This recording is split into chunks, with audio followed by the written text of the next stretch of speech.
तुम्ही पाहत आहात MCN न्यूज मराठी।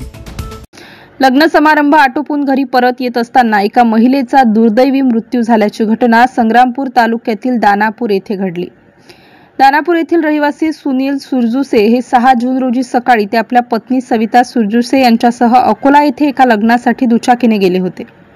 लग्न आटोपून संध्याकाळी परत येताना माडेगाव रस्त्यावरील दानापूर शेत शिवाराजवळ त्यांच्या पत्नीची ओढणी दुचाकीच्या चाकात अडकल्याने पत्नी सविता यांचा गाडीवरून पडून जागीच मृत्यू झाला। मृतक सविता सुरजुसे यांच्या पश्चात पती, 2 चिमुकल्या मुली व एक लहान मुलगा असा आप्त परिवार आहे। या घटनेने गावात सर्वत्र हळहळ व्यक्त केली जात आहे। MCN न्यूज मराठी करिता रवींद्र शिरस्कार, दानापूर।